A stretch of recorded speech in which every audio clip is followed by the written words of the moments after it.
एक बाली में भी, गेहूं की एक बाली में 12 दानों में भी वो बल होता है जो बल शिवरात्रि के दिन भगवान शंकर को समर्पित किया। आंखों से बहुत कम दिखाई दे रहा हो तो 12 महीने शिवरात्रि आती है।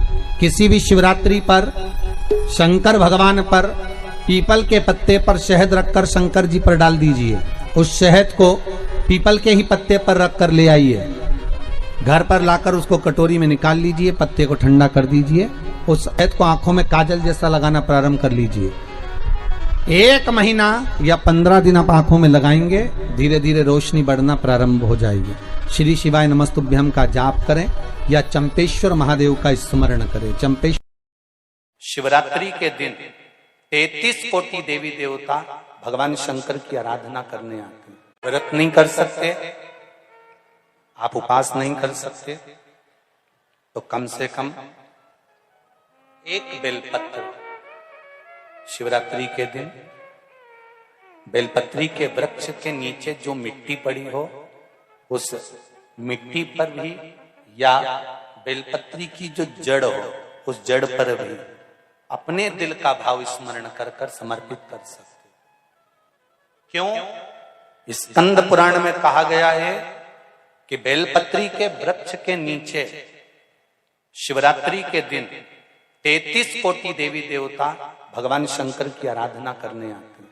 जैसे श्रावण के महीने में पार्वती और मां गंगा, ये दोनों शिव की आराधना करने के लिए आते हैं। था वर्णन करती है। आप में से कितने लोग हैं जो शंकर जी के मंदिर जाते हैं? जरा हाथ उठाओ। सभी जाते हो? शिव मंदिर में जाकर देखना, शंकर भगवान नीचे होंगे, पार्वती जी ऊंची होंगी। बोलो सही है कि गलत है? शिव जमीन पर बैठे हैं, फर्श पर बैठे हैं, शिवलिंग नीचे रखा है और पार्वती जी का स्थान या तो दीवार पर ऊंचा। चलो कहीं मत जाओ, उज्जैन महाकाल को देख लो, काशी में देख लो, सोमनाथ में देख लो, मल्लिकार्जुन में देख लो, त्र्यंबकेश्वर में देख लो, भीमाशंकर में देख लो, नागेश्वर में जाकर देख लीजिए, बैद्यनाथ जी में जाकर देख लीजिए, परली में जाकर देख लीजिए, केदार में जाकर देख लीजिए। शंकर भगवान का शिवलिंग नीचे मिलेगा और पार्वती ऊंची स्थान पर बैठी हुई मिलेगी। वो शंकर भगवान की कथा कहती है। भगवान ब्रह्मा जी का कथा देख लो, ब्रह्मा जी का स्वरूप देख लो।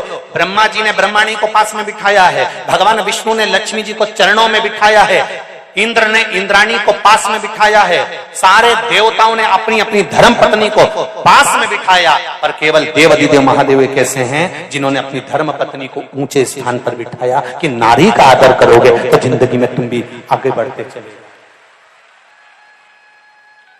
नारी का सम्मान करना सीखो। शंकर भगवान की कथा कहती है हम भले अर्धांगिनी है पर उसका सम्मान, उसका आदर, उसका सत्कार होना चाहिए।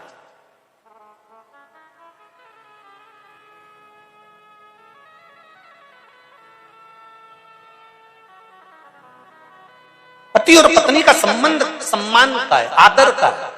जैसे प्रदोष के दिन, प्रदोष काल में जलाया गया दीप, प्रज्वलित करा गया दीप 5 स्थान पर फल देता है। कितने स्थान पर फल देता है? 5 स्थान पर। आप में से कितने लोग हैं जो प्रदोष के दिन दीप लगाने मंदिर जाते हैं या शंकर जी के मंदिर पहुंचते हैं? बहुत बहुत प्रणाम आपको, साधुता जानना चाहिए। अपना प्रदोष के दिन, प्रदोष काल में लगाया गया दीपक 5 स्थान पर फल देता है। पहला स्थान, अगर हमको या हमारे परिवार में किसी को काल सर्प दोष है तो हमारा प्रदोष का लगाया गया दीपक कहीं पूजन मत कराओ, वो दीप जलाने से ही काल सर्प दोष समाप्त होता चले जाता है। दूसरा स्थान, पितृदोष। अगर किसी ने कह दिया कि तेरे घर में पितृदोष है, तेरे घर में, कई लोग बता देते हैं कि तुम्हारे घर में, कई माताएं पूछती हैं मेरे घर में बेटा नहीं, मेरे घर में 3 बेटी हो गई, 4 बेटी हो गई, 5 बेटी हो गई, बेटा नहीं है, बेटा नहीं, तो किसी ने कह दिया पितृदोष है।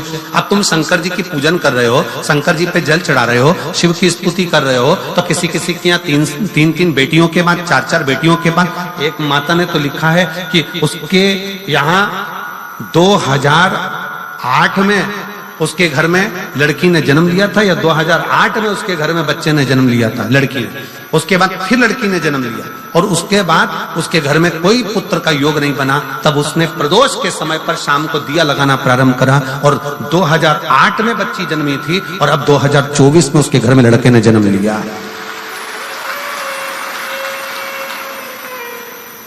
2024 में उसके घर में पुत्र ने जन्म लिया। वो बेटी होगी यहाँ पर कहीं ना कहीं, जिसके घर में बेटे, पहले की लड़की हुई, फिर 2 जुड़वा लड़की हुई, जुड़वा लड़की में से एक लड़की शांत हो गई, फिर आखिरी में बच्ची के कारण बस संतान प्राप्ति का योग नहीं बना। आखिरी में उसने फिर पुनः भगवान शंकर के प्रदोष काल में दीप जलाना प्रारंभ कर। कहीं बैठी हो तो हाथ हिला सकती हैं, अगर कहीं बैठी हो तो। कितना कितना विचित्र कर्म है, जरा विचार करिएगा कि प्रदोष काल का लगाया गया दीपक, प्रदोष काल, प्रदोष के दिन, प्रदोष काल का जो दीपदान होता है वो सरल नहीं होता, वो सहज नहीं होता। 5 स्थान की पूर्ति करता है। पहला, जम के बोलो, पहला स्थान किस चीज के लिए? काल सर्पदोष के लिए। दूसरा, पितृदोष।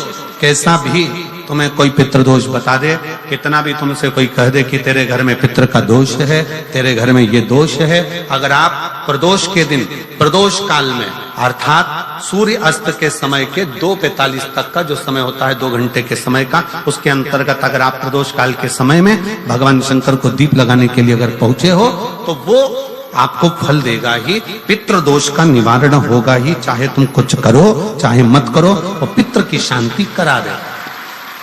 दूसरे नंबर पर है पितृदोष। तीसरे नंबर पर है वास्तु दोष। हमारे घर का, अब एक बहुत सावधानी से श्रवण करने वाला विषय है।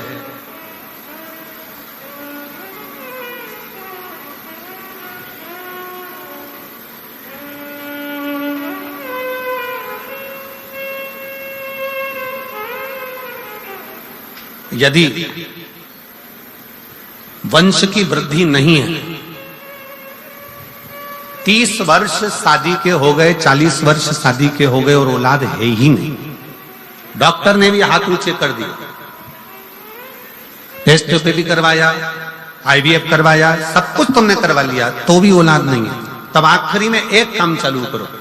प्रदोष का दिन दोनों पति पत्नी व्रत चालू कर दो प्रदोष का, और प्रदोष काल में शाम के समय जाकर एक ही दिए में 2 लंबी बाती जानते हो ना, रुई की लंबी कपास की बाती 2, और दोनों बाती एक ही दिए में रखकर पति पत्नी दोनों उसको प्रज्वलित करना प्रारंभ करें। बाबा संतान देकर ही रहेगा, औलाद आएगी ही।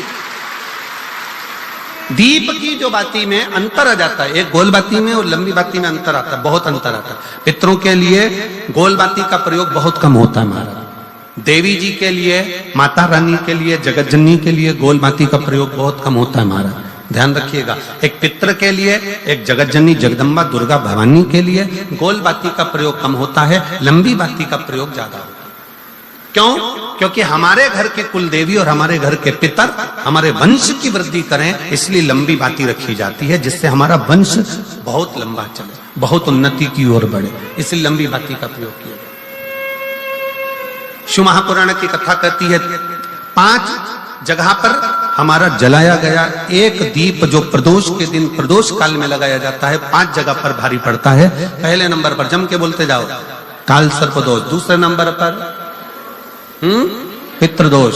तीसरे नंबर पर घर का वास्तु दोष। हमारे घर में कितना भी वास्तु दोष है, कोई ने कह दिया यहाँ बाथरूम नहीं बनना थी, यहाँ पर शौचालय नहीं बनना था, यहाँ सीढ़ी नहीं बनना थी, वो सीढ़ी वहां बनना थी, ये सीढ़ी वहां बनना थी। तुम पूरा घर तोड़वा के देख लो, उसके बाद में जैसा वास्तु वाले हैं वैसा करा कर देख लो, उसके बाद भी तुमको शांति नहीं मिले तो समझ लेना कि तुम्हारे घर में अब वास्तु दोष तो तुमने दिखाकर समाप्त कर लिया, फिर भी वो समाप्त नहीं हो रहा, तो प्रदोष काल का लगाया गया प्रदोष के समय का दिया आखिरी में वास्तु दोष को भी समाप्त कर देता है और उसमें भी फल प्रदान करता है। काल सर्पदोष, पितृदोष, वास्तु दोष। चौथे नंबर पर 1 रुपया कमाया, 1.25 रुपए खर्च हुआ, पैसा आया गया, ये चौथे नंबर का व्यापार में थोड़े दिन दुकान अच्छी चली, थोड़े दिन बैठ गए, थोड़े दिन काम चला, थोड़े दिन बैठ गए, गाड़ी चली, थोड़े दिन फिर बैठ गए, अर्थात हमारी फैक्ट्री थोड़े दिन चली फिर बैठ गए, कहीं ना कहीं तकलीफ, थोड़े दिन खाते थोड़े दिन रोते वाला चल रहा है। तो प्रदोष काल का, प्रदोष के समय का दिया इस दुख को समाप्त कर कर रेगुलर एक जैसी सांझी, एक जैसी लक्ष्मी की वृद्धि करते चले जाए। प्रदोष काल का दिया नंबर का, प्रदोष काल का दिया, प्रदोष समय का दिया 5वें नंबर पर रोग का निवारण का, रोग निवारण।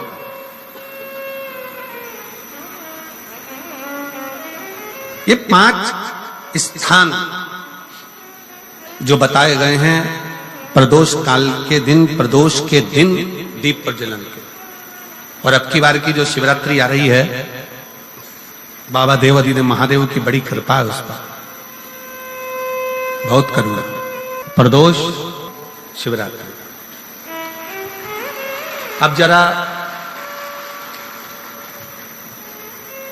प्रदोष के पर्यांत की, प्रदोष के बाद की बिल्कुल लगी हुई पीठ से जो शिवरात्रि होती है, वो शिवरात्रि अगर उस शिवरात्रि का व्रत, साधना, तप, भजन, संसार का मनुष्य कर लेता है तो जिंदगी में उसने कोई व्रत किए ना किए हो, अगर एक व्रत शिवरात्रि का, प्रदोष की पीठ से लगी हुई शिवरात्रि का अगर कर लेता है तो उसको पूरे जीवन के व्रत का पुण्य फल प्राप्त हो। एक बार यदि भूलवश भी अगर कोई प्रदोष के दिन, देखिए बहुत बहुत ध्यान से सुनिएगा, जरा स्मरण में लीजिएगा कथा को कि भगवान विष्णु ने अवतार लिए 24, पर भगवान शंकर ने अवतार नहीं लिए। भगवान शंकर ने अपना नाम रखा। किस नाम से क्या प्राप्त हो सकता, किस नाम से क्या मिलेगा, किस नाम का उच्चारण करना चाहिए। जब किसी का एक्सीडेंट हो जाता है, कोई तकलीफ आ जाती है, तो कौन सा जाप करवाते हो? जम के बोलो, महामृत्युंजय। शिव को महामृत्युंजय कहने लगते। कोई घटना घटने लगती है परिवार में, अगर कोई सदस्य, एक व्यक्ति मर गया 6-8 महीने में, साल 2 साल में फिर दूसरा मर गया, फिर तीसरा मर गया, बार बार घटना घट रही है, तो फिर कृष्णेश्वर को याद किया जाता है। घड़े पर घड़ा और कृष्णेश्वर का नाम